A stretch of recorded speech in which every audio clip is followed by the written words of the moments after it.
Acompáñenme al capítulo 22 del libro de Números. Este, este estudio lo titulamos El camino de Balaam.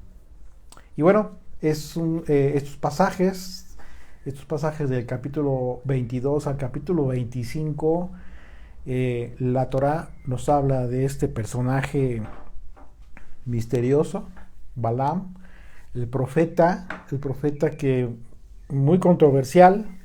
Algunos aseguran que era profeta de Dios, pero otros aseguran que es un falso o fue un falso profeta. El hecho innegable es de que Balaam conocía al Dios de Israel, conocía al pueblo de Israel y se sometía hasta cierto punto. Y vamos a ver que esta conducta de Balaam pues es muy, se identifica mucho con actitudes de algunos creyentes que todavía están batallando con algunas circunstancias de actitud en cuanto a su fe. Así es de que quizás no deberíamos de tomar tan a la ligera las actitudes de Balaam, sino más bien observar con cuidado y quizás algunas actitudes que tengamos todavía nosotros se identifiquen con actitudes que tenía este hombre misterioso.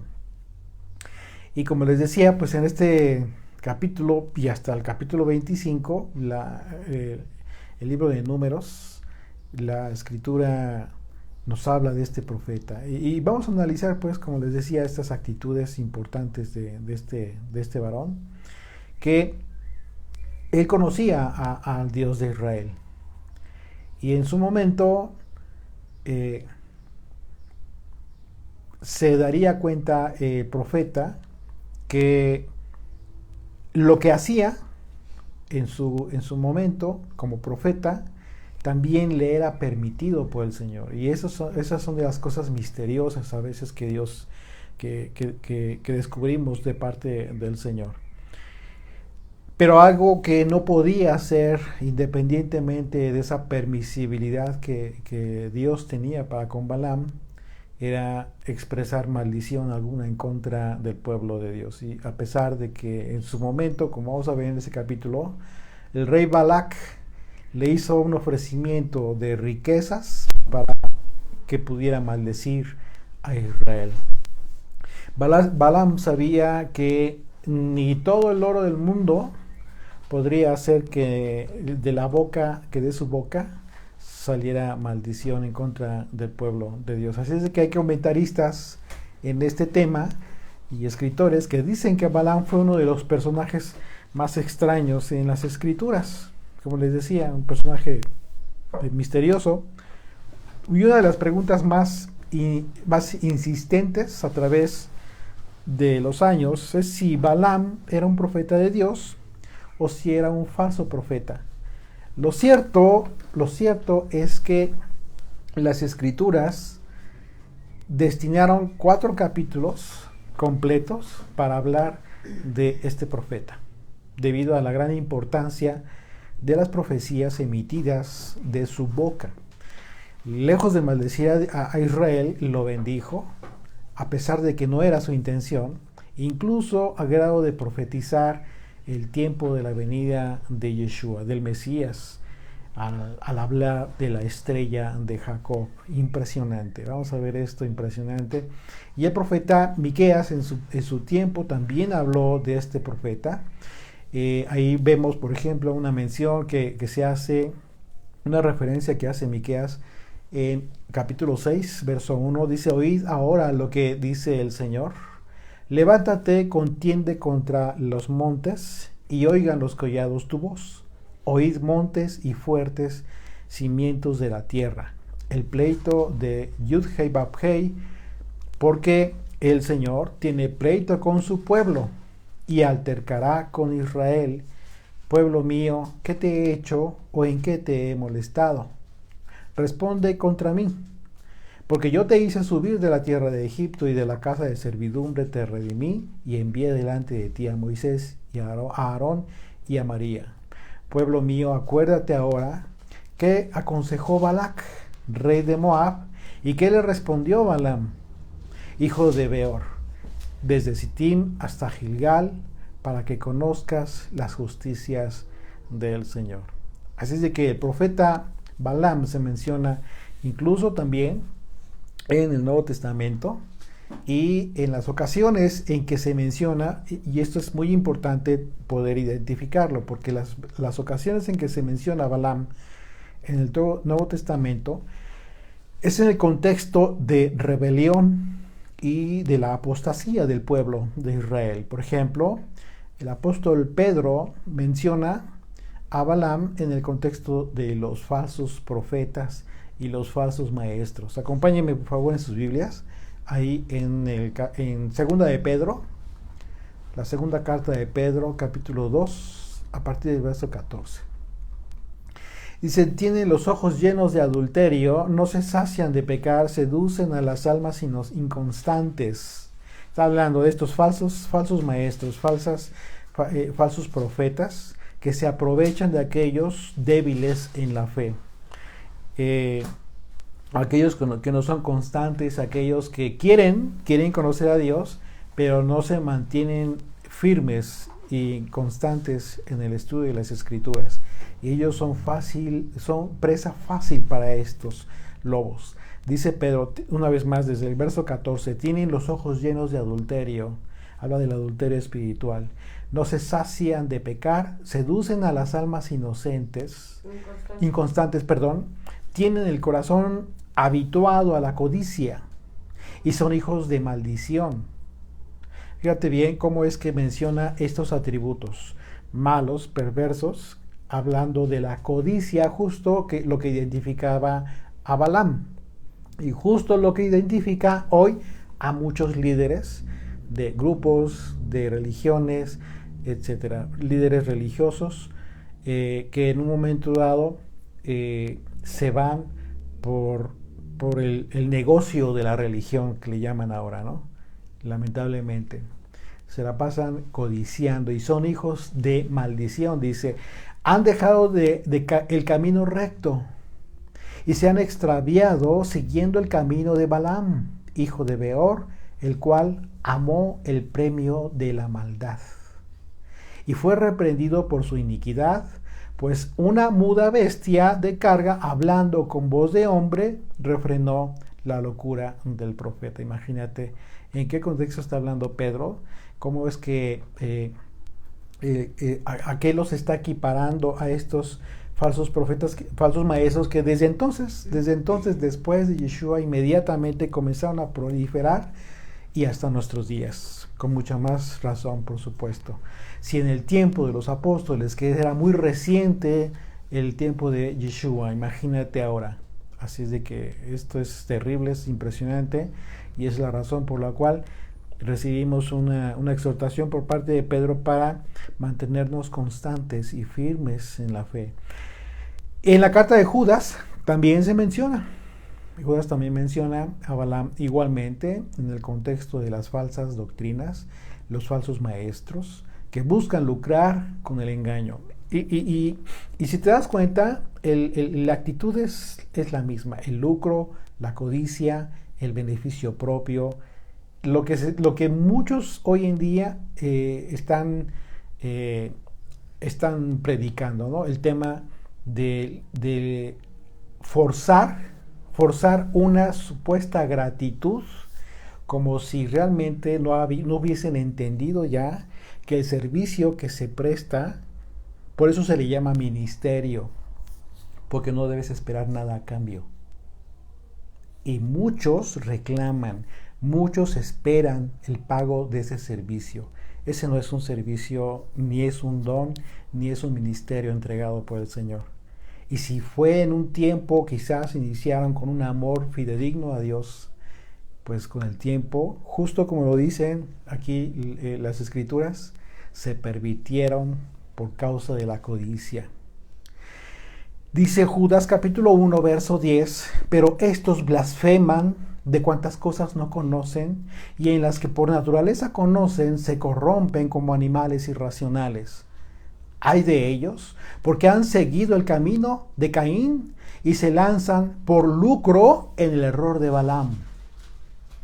Y aquí, fíjate qué interesante que la carta de Judas habla del error de Balaam. Y vamos a darnos cuenta, a ver si tú puedes identificar, conforme a la lectura de este capítulo 22 de Números, en cuál fue el error de Balaam. Y perecieron en la contradicción de Coré.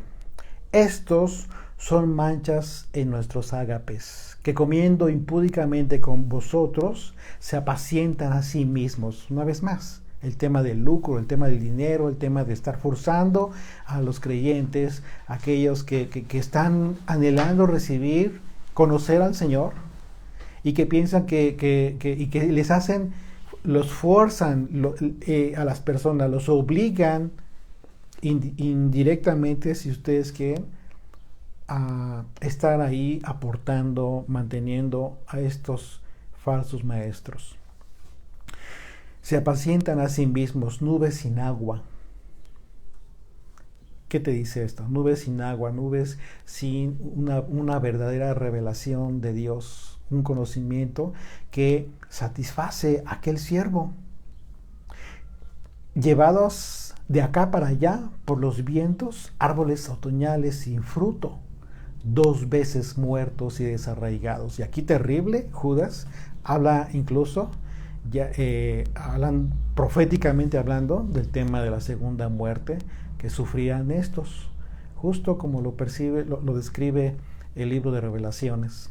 Asimismo podemos ver que en el libro de las Revelaciones, ¿sí? El mensaje a las iglesias, la advertencia para vencer, para los que llegan a vencer, y una exhortación para vencer y en un momento dado poder comer del árbol de la vida, como una promesa para todos aquellos que venzan, es decir, para todos aquellos que demuestren ser Israel.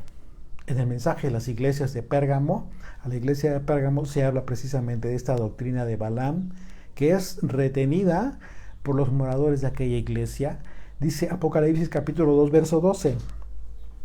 Escribe al ángel de la iglesia en Pérgamo, el que tiene la espada aguda de 2 filos, dice esto: yo conozco tus obras y dónde moras, donde está el trono de Satanás, pero retienes mi nombre y no has negado mi fe, ni aun en los días en que Antipas, mi testigo fiel, fue muerto entre vosotros, donde mora Satanás. Pero tengo unas pocas cosas contra ti, que tienes ahí a los que retienen la doctrina de Balaam, que enseñaba a Balac a poner tropiezo ante los hijos de Israel, a comer de cosas sacrificadas a los ídolos y a cometer fornicación. Terrible. ¿Qué está diciendo? Se habla de estos 3 aspectos impresionantes, terribles, ¿sí? Que habla del tema de poner tropiezo a los hijos de Israel, que fue justo el consejo que da Balaam a Balac para hacer caer a Israel en aquel momento. Como no pudo finalmente proferir maldición en contra de Israel, astutamente da un consejo a Balac. ¿Cuál? Pervertir a los hijos de Israel, precisamente con aquellas mujeres que en un momento dado incitaron a los hombres, a los hijos de Israel, a pecar, y lo cual generó una inmensa mortandad en el pueblo. Y bueno, también aquí se habla de comer de cosas sacrificadas a los ídolos, y esto no necesariamente tiene que ver con el tema de las ofrendas, sino de aspectos que en un momento dado tú puedes estar haciendo sin darte cuenta que te encuentras en esta hipótesis. Recuerden que el tema de la idolatría es un aspecto de la actitud, más que nace en la actitud, en el corazón de las personas, y que se refleja de muchas maneras. Y el tema de la fornicación espiritual, el adulterio espiritual. De manera que resulta entonces muy interesante ver que las escrituras que refieren a profeta Balaam, que se hace en el Nuevo Testamento, pues siempre se le relaciona con la apostasía, con las falsas doctrinas, con los falsos maestros y los falsos profetas. Así es de que vamos a analizar lo que se conoce como el camino de Balaam en estos pasajes de la Torá, del capítulo 22 al 25. Hoy vamos a estudiar el capítulo 22 solamente, que nos anticipa justamente el error de Balaam. ¿En qué consistió? Justo en lo que albergaba su corazón, la codicia. Dice verso 1: partieron los hijos de Israel y acamparon en los campos de Moab junto al Jordán, frente a Jericó, y vio Balaam, hijo de Zippor, todo lo que Israel había hecho al amorreo. Pues claro, imagínate, pues era obvio que el rey de Balac no supiera qué hacer, porque a la luz de todo el mundo, la victoria de Israel pues había sido por demás sobrenatural sobre los amorreos y sobre Og, rey de Basán, una tierra de gigantes, imagínate. Así es de que en su temor, el rey decidió igualmente acudir a medios sobrenaturales. Y es aquí donde entra en la escena del profeta Balaam, a quien buscó el rey Balac. Es decir, se entera Balac de lo que sucedió, de lo que hizo Israel, y percibe que claramente que no era algo natural, sino algo sobrenatural. Y entonces, para ponerse al nivel, lo que hace Balac es acudir a medios sobrenaturales, ¿sí? Por esa razón busca a Balac, que sabía y tenía fama de ser un profeta. Y por otro lado, él cometió un error. ¿Cuál fue el error de Balac? Él se adelantó porque si hubiese esperado a que cuando menos Moisés enviara embajadores para hablar con él, se hubiese enterado de que Dios no le daría a Israel esa tierra. Dice Deuteronomio capítulo 2, verso 8, dice lo siguiente, dice: y nos alejamos del territorio, describiendo aquí lo que sucedió en este momento, dice: y nos alejamos del territorio de nuestros hermanos, los hijos de Esaú, que habitaban en Seir, por el camino de Arabá, desde Elad y Esión Gerber, y volvimos y tomamos el camino del desierto de Moab. Y el Señor me dijo: no molestes a Moab, ni te empeñes con ellos en guerra, porque no te daré posesión de su tierra, porque yo he dado a Ar por heredad a los hijos de Lot. Recordemos que Lot fue sobrino de Abraham. Así es de que esa fue la razón por la cual el Señor no le daría a Moisés esta tierra específicamente. Sin embargo, se adelanta Balac, ¿ok? Porque no hubo un enfrentamiento físico de guerra, sino todo se mueve en este aspecto, en el aspecto espiritual. Verso 3 dice, y regresamos ahí en Números 22, verso 3: y Moab tuvo gran temor a causa del pueblo, porque era mucho, y se angustió Moab a causa de los hijos de Israel. Y dijo Moab a los ancianos de Madián: ahora lamerá esta gente todos nuestros contornos, como lame el buey la grama del campo. Y Balac, hijo de Zippor, era entonces rey de Moab. Si nos damos cuenta, entonces aquí en realidad Balac fue movido por actuar en contra del pueblo de Israel solo por el temor, porque Moisés hasta este momento no había enviado mensaje a Balac. Así es de que lo que estamos viendo aquí es que Balac asumió que Israel tomaría su tierra, lo supuso, y que los destruiría, lo cual, como vemos ya en Deuteronomio, pues esto no sucedería así, porque Dios no le permitiría a Israel tomar esta tierra, la tierra de los moabitas, los hijos de Lot. Así es de que, y dice el verso 5, continuamos, dice: por tanto, envió mensajeros a Balaam. Entonces Balac manda a traer a Balaam, hijo de Beor, en Petor, que está junto al río de la tierra de los hijos de su pueblo, para que lo llamasen, diciendo: un pueblo ha salido de Egipto, y he aquí cubre la faz de la tierra y habita delante de mí. No dice me están atacando, ni me están amenazando, dice habita delante de mí. Ven pues, te ruego, maldíceme este pueblo porque es más fuerte que yo.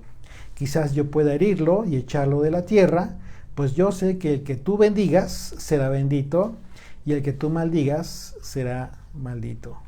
Impresionante, fíjate a qué grado tenían a la fama de Balaam. Este pasaje nos confirma entonces que Balac sabía que la fuerza de Israel radicaba en el aspecto espiritual y de forma sobrenatural. Porque en el contexto de la batalla que estaba a punto de iniciar Balac era en el ámbito espiritual realmente y no en el ámbito terrenal conforme al poderío militar de su ejército. Y en ese sentido, como estudiantes, tú y yo, ¿qué debemos hacer cuando vemos estos pasajes? Debemos entender el contexto en que se dan estos eventos, poder discernir lo que estaba sucediendo y la razón por la que a diferencia de otros reyes, ¿sí? Balac acudió a un medio sobrenatural para poder enfrentar a Israel. Un enfrentamiento que no había provocado Israel, por supuesto. Y por otro lado, debemos discernir en el espíritu esta actitud de Balac. Notamos que sin haber mediado agresión por parte de Israel, de inmediato, en cuanto supo que Israel estaba cerca, pretendió alejarlo. Israel se acerca y Balac pretende alejarlo. Eso es justo lo que sucede cuando los hijos de Dios se encuentran en determinadas circunstancias y lugares. Los que aborrecen a Dios tratan a como dé lugar de alejarlos. No soportan su presencia. La simple presencia de un creyente les incomoda. Y la razón es lógica. Siempre que lo discernamos en el aspecto espiritual, va a ser lógico esta reacción. Porque son los demonios los que impiden que las personas, en un momento dado, las personas que rechazan todo lo que provenga de Dios, se sientan en paz, se sientan tranquilos, empiezan a sentirse inagusto. Ustedes recuerdan cuando en una sinagoga, ahí en los evangelios se menciona que Yeshua llegó a la sinagoga y de repente uno de los congregantes se comienza a manifestar un demonio en él y comienza a dar voces hasta que el Señor lo calla. ¿Qué sucedió ahí? Pues obviamente estamos hablando de Yeshua, pero a nivel de nosotros como comunes creyentes, sucede algo similar.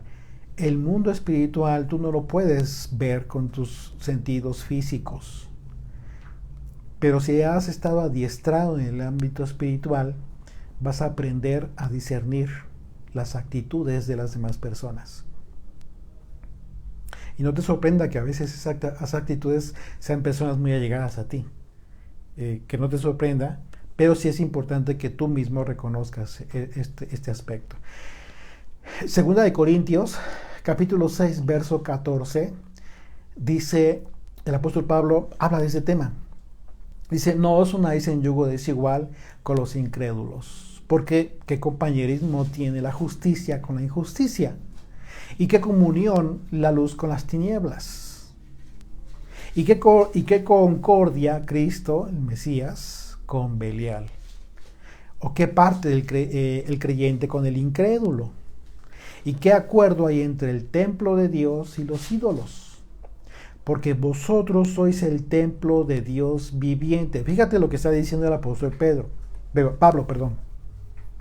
Y ten en tu mente la escena, aquella escena en el campamento en donde está Israel, y en medio del campamento que estaba la presencia de Dios, el tabernáculo. ¿Sí? Y ahora sí, una vez más vamos a leer verso 16, dice, ¿y qué acuerdo entre el templo de Dios y los ídolos?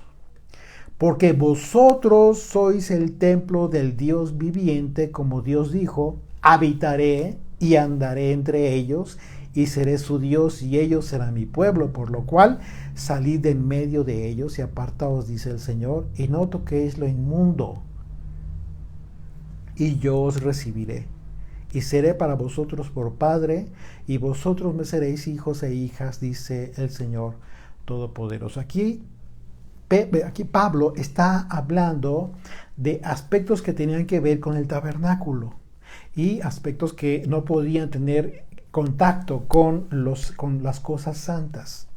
De acuerdo a la palabra del apóstol Pablo, que estamos viendo aquí, lo que aconteció con el pueblo de Israel en el desierto, cuando la presencia de Dios era manifiesta en medio del campamento, los israelitas, ¿qué es lo que sucede? Es una analogía de lo que hoy acontece en las vidas de los hijos de Dios. ¿Por qué? Porque somos nada menos que templo del Dios viviente. Si tú entiendes en su justa medida estas palabras de Pablo, vas a entender la gran responsabilidad que tenemos como creyentes y también vas a entender la razón por la cual eres rechazado por muchos que rechazan a Dios. Por ello, cuando Pablo hizo la referencia al hecho de que no puede haber comunión de la luz con las tinieblas, es una clara referencia a todo aquello que por causa de mantener una condición de inmundicia no debía entrar en contacto con las cosas santas del tabernáculo. Y aquellos hombres que tenían relación, en contacto con el servicio del tabernáculo, debían permanecer impuros hasta llevar a cabo el ritual de lavados, etcétera, etcétera. Así es que este era el motivo por el cual Balac manifestó su aborrecimiento a Israel. Porque el Todopoderoso se encontraba en medio del pueblo de Israel. Nada más y nada menos, la presencia de Dios ahí estaba. Imagínate lo que le estaba causando a Balac. Dice el verso 7, fueron los ancianos de Moab y los ancianos de Madián con las dádivas de adivinación en su mano, el pago correspondiente. Y llegaron a Balaam y le dijeron las palabras de Balac. Y él les dijo, reposad aquí esta noche, y yo os daré respuesta según el Señor me hablare. Así los príncipes de Moab se quedaron con Balaam. Aquí podríamos considerar que Balaam debió rechazar la oferta de inmediato, ¿no? Podría ser una forma de pensar cuando escuchó que la propuesta era maldecir a Israel. Sin embargo, recordemos que los profetas de Dios, muchas veces fueron enviados al pueblo para anunciar juicio por parte de Dios. ¿Por causa de qué? Por causa de su rebelión. Sin embargo, no es lo mismo recibir una reprensión por parte de Dios, una llamada de atención, una exhortación por parte de Dios para regresar al buen camino, a recibir una maldición. Así es que es aquí donde se advierte una actitud de lucro, que ya estaba esperando un pago sustancioso Balaam, y esta actitud yacía en el corazón del profeta como una iniquidad ya anticipada. Dice el verso 9, y vino Dios a Balaam. Fíjate qué impresionante cómo es que el Señor se le manifiesta a Balaam y le dijo, ¿qué varones son estos que están contigo? Y Balaam respondió a Dios, Balac, hijo de Zippor, rey de Moab, ha enviado a decirme, he aquí, este pueblo que ha salido de Egipto cubre la faz de la tierra. Ven pues ahora y maldícemelo. Quizás podré pelear contra él y echarlo. Entonces dijo Dios a Balaam, no vayas con ellos, ni maldigas al pueblo, porque bendito es. Esto que tú estás leyendo en el verso 12 fue un mandamiento directo, concreto, que no admitía ninguna pregunta aparte. Así es que en este diálogo que tuvo Dios con Balaam, podemos apreciar claramente que efectivamente Balaam conocía al Dios de Israel. Y más que eso, se deduce que anteriormente ya había tenido contacto con él al grado de tener la seguridad de que en la noche vendría el Señor. Lo cual, pues, esto es impresionante. Esto es impresionante porque estamos viendo que eh,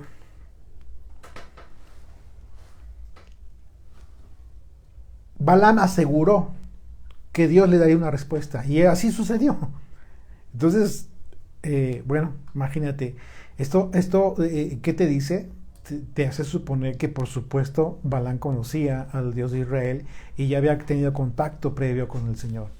Y como vemos, Balaam recibió un mandamiento que por supuesto Balaam cumplió en esta ocasión, a pesar de su aparente iniquidad. Pero vamos a ver todavía, a ver si alcanzas a percibir cuál fue el error de Balaam. Dice el verso 13, así Balaam se levantó por la mañana y dijo a los príncipes de Balac, volveos a vuestra tierra, porque el Señor no me quiere dejar ir con vosotros. Y los príncipes de Moab se levantaron y vinieron a Balac y dijeron, Balaam no quiso venir con nosotros. Volvió Balac a enviar otra vez más príncipes y más honorables que los otros, los cuales vinieron a Balaam y le dijeron, así dice Balac, hijo de Zippor, te ruego que no dejes de venir a mí, porque sin duda te honraré mucho. Y aquí está, esta expresión te hace ver que le estaba ofreciendo mucha riqueza. Y haré todo lo que me digas. Ven pues, ahora maldíceme a este pueblo. Y Balaam respondió y dijo a los siervos de Balac, aunque Balac me diese su casa llena de plata y oro, no puedo traspasar la palabra de Yud Hei Bab Hei, mi Dios. Fíjate lo que dijo. Para hacer cosa chica ni grande. Os ruego por tanto ahora que reposéis aquí esta noche para que yo sepa qué me vuelve a decir el Señor. ¿Ya identificaste dónde estuvo el error? Primero manifiesta algo tan importante que expresa Balaam que el Dios de Israel es su Dios. Fíjate lo que dijo. Dice una vez más, aunque Balac me dice su casa llena de plata y de oro, no puedo traspasar la palabra de Yud Hei Bab Hei, mi Dios, para hacer cosa chica ni grande. En ese momento, ¿qué hubiese sido? Retírense. Punto. ¿Por qué? Porque ya tengo el mandamiento dado por Dios. Ya no tenía por qué haber esperado más. Pero dice, os ruego por tanto ahora que reposéis aquí esta noche para que yo sepa qué vuelve a decir el Señor. Así es que Balaam recurrió a la codicia, justo al lado débil de Balaam, como un medio para persuadir al profeta, al ofrecerle mayores riquezas. Lo que en términos prácticos podríamos identificar como un soborno, si consideramos que obviamente los primeros mensajeros que envió Balac le informaron al rey que la razón por la que se negó a aceptar el servicio fue porque Yud Hei Bab Hei no le permitió ir con ellos. Y otro dato importante es que Balaam se refiere al Dios de Israel como Yud Hei Bab Hei. Le llama por su nombre y dice mi Dios. No le dice el Dios de los hebreos, el Dios de Israel, como si fuera un Dios ajeno a él. No. Se identifica con el Señor. Lo cual una vez más nos indica que existía una identidad previa en estos encuentros. Es importante, es interesante. Dice el verso 20, y vino Dios a Balaam de noche y le dijo, si vinieron para llamarte estos hombres, levántate y vete con ellos. Pero harás lo que yo te diga. Así Balaam se levantó por la mañana y enalbardó su asna y fue con los príncipes de Moab. Y la ira de Dios, fíjate aquí en el verso 22, dice, y la ira de Dios se encendió porque él iba y el ángel del Señor se puso en el camino por adversario suyo. Iba pues él montado sobre su asna y con él 2 criados suyos. Entonces aquí, de repente pudieras decir, a ver, no entiendo, ¿por qué el Señor le permitió ir y después se enciende su ira? Podríamos preguntarnos esto, ¿no?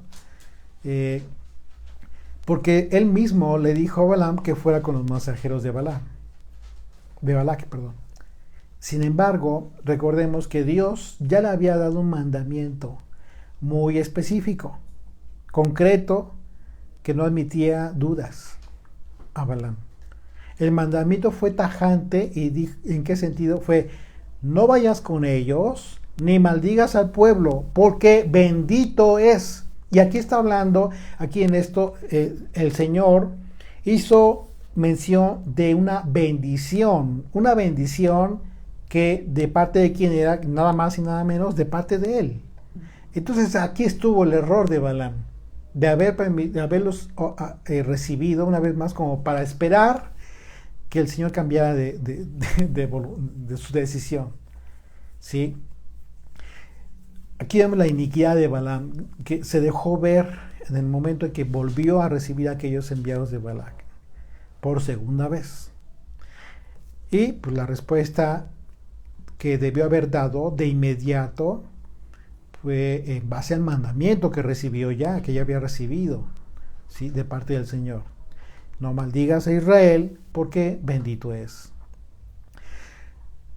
Pero sucedió que Balaam esperaba que Dios cambiara su decisión para así poder lucrar entonces. Balaam expuso lo que realmente había en su corazón. Muchas ocasiones Dios va a permitir que nosotros hagamos cosas que sabemos de antemano que no son voluntad de Dios. Y quizás hemos insistido tanto que Dios permite que lo hagamos.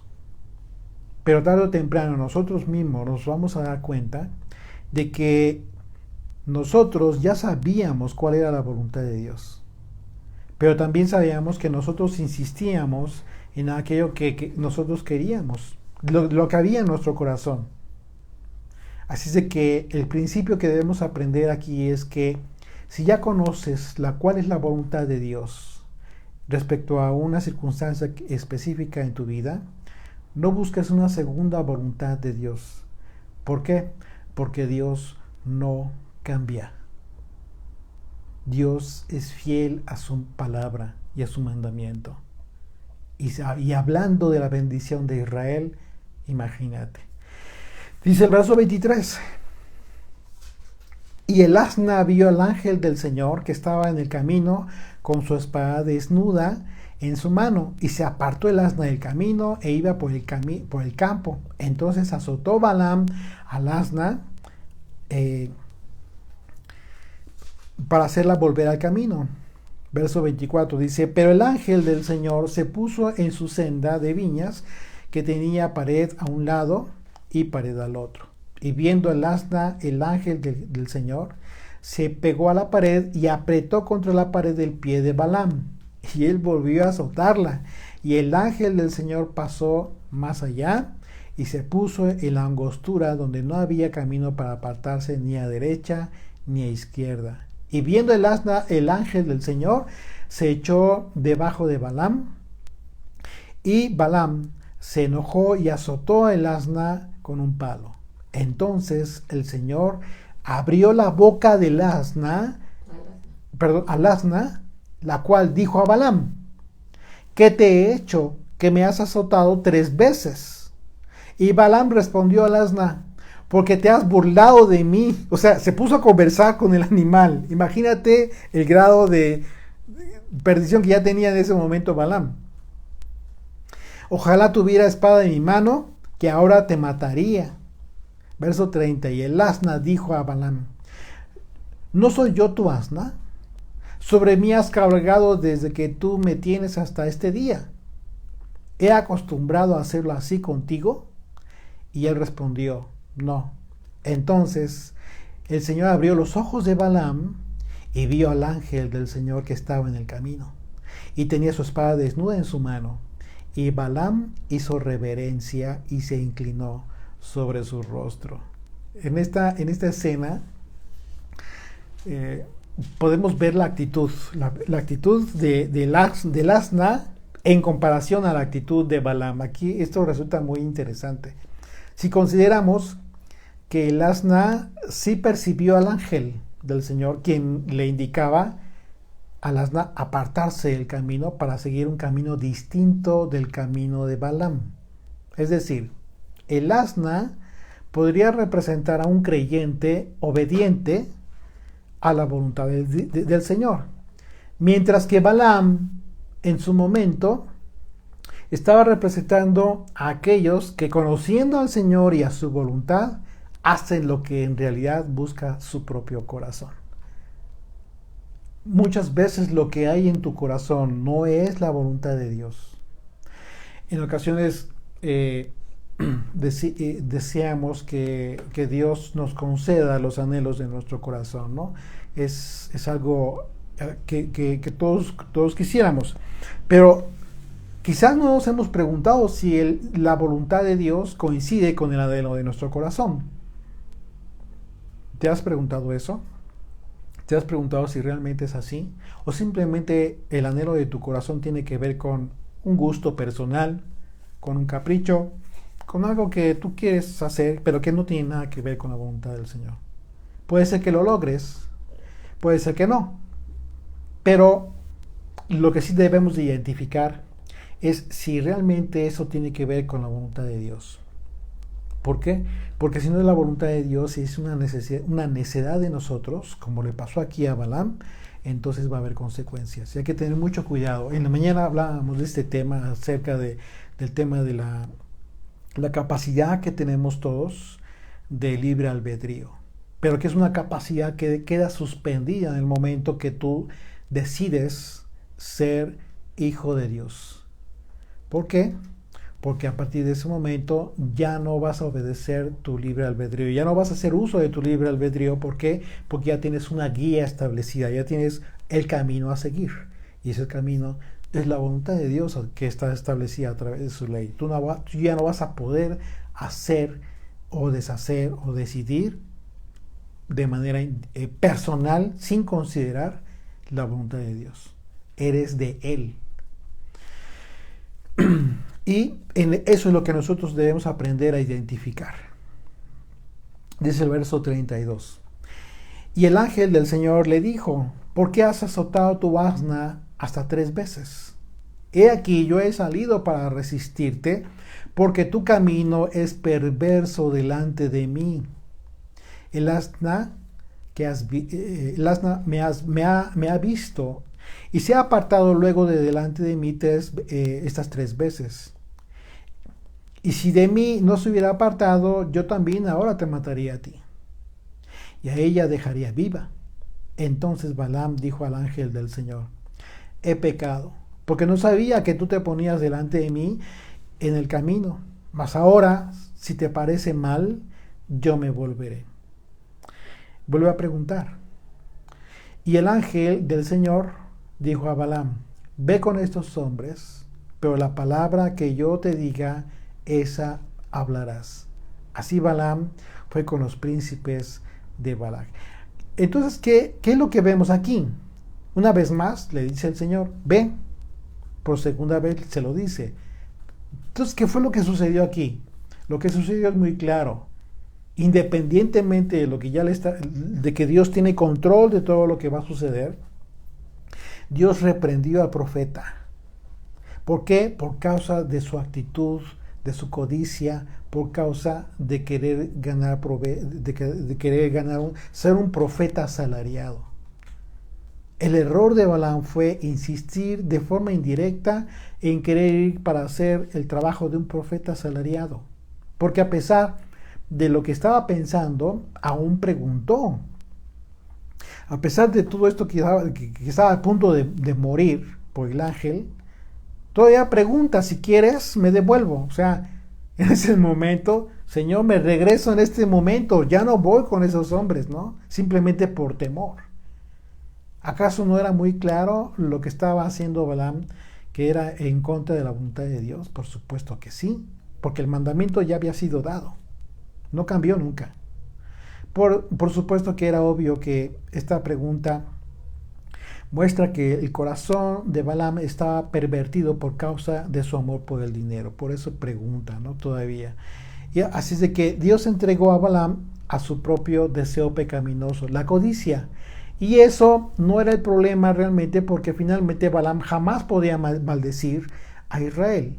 El problema sí era para Balaam, pero no era para Israel, porque no iba a poder lograr, no iba a lograr maldecirlo. ¿Sí? ¿Por qué? Porque Dios mismo tendría el control de la propia boca de Balaam. Fíjate, de la misma manera en que Dios abrió la boca del asna para hablar, en su momento Dios abriría la boca de Balaam solo para proferir bendición para Israel. Dice el verso 36. Dice, oyendo Balac que Balaam venía, salió a recibirlo a la ciudad de Moab, que está junto al límite de Arnón, que está al extremo de su territorio. Y Balac dijo a Balaam, ¿no envié yo a llamarte? ¿Por qué no has venido a mí? ¿No puedo yo honrarte? Balaam respondió a Balac, he aquí yo he venido a ti, mas ¿podré ahora hablar alguna cosa? Pregunta. La palabra que Dios pusiera en mi boca, esa hablaré. Le está adelantando lo que va a suceder. Y fue Balaam con Balac y vinieron a Kiriat Usot, y Balac hizo matar bueyes y ovejas y envió a Balaam y a los príncipes que estaban con él. En una cosa tenía razón Balaam, y fue así como respondió Balac. Cuando preguntó él, ¿podré ahora hablar alguna cosa? La palabra que Dios pusiera en mi boca, esa hablaré. Lo estaba anticipando el profeta. Al igual que Dios hizo con el asna, al abrir su boca para hablar palabra, asimismo, Dios abriría la boca de Balaam para hablar solo lo que la voluntad de Dios manifestara. ¿Y cuál iba a ser esa voluntad de Dios? Bendición para Israel. El profeta Jeremías, hablando de la fidelidad y del amor eternos de Dios para Israel, dijo, así ha dicho el Señor, que da sol para luz del día, las leyes de la luna y de las estrellas para luz de la noche, que parte el mar y braman sus ondas. Yud Hei Bab Hei de los ejércitos es su nombre.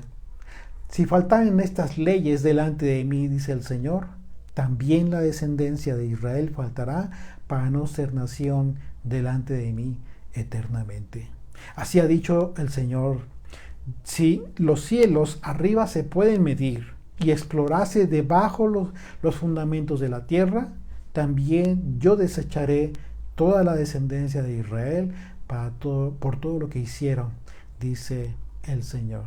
Así es de que todo aquel que vence con Dios es Israel. Ese es el Israel de Yud Hei Bab Hei. Y nada ni nadie podrán maldecirlo. ¿Por qué? Porque el Señor les cuida, los guarda como la niña de su ojo. Amén. Bendito sea, Señor, gracias te damos, Padre, por este Shabbat tan hermoso, tan delicioso que hemos pasado contigo, Señor, sentados a tus pies, aprendiendo, Padre. Gracias por esta enseñanza que hemos tenido y porque tú nos libres, Señor, de tener esta actitud de Balaam, de ser interesados, codiciosos, Señor. Padre eterno, de tergiversar tus palabras, mi Dios, todo por el interés, movido por un interés, Padre. Gracias te damos, papito, porque nos enseñas en cada sentido de nuestra vida, Señor. Gracias por tener misericordia de nosotros y porque tienes misericordia de tu pueblo Israel en todas partes del mundo, Señor.